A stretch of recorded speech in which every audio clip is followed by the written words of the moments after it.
شعيلكم سفيه هاي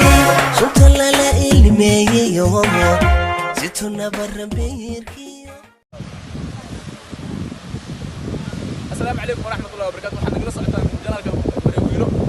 maanta waxaa soo dhaweynaa walaashayna Mareewilo oo ku hawshanay meeshan ay maanta halkaan macnaha waa maanta waxaa keenay meel dalxiis ah macnaha xoogaa ugu wareejinayna maadaama aan dadka meesha ku soo dhaweyn bal ka waran maasha maana ma dareenkaaga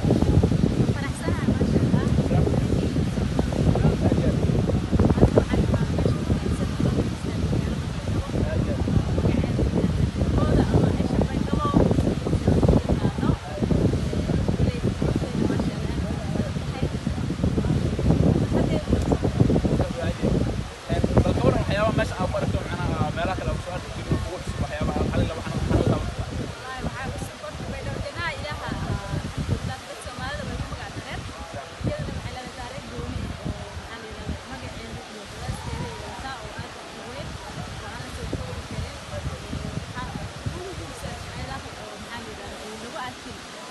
Soomaalida wadankeena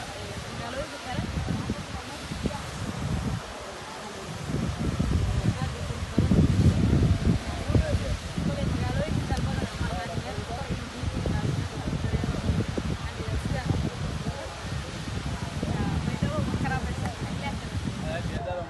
taas waxay walaashayna Mareewilo oo aan soo dhaweynayna Baydhabo Janaa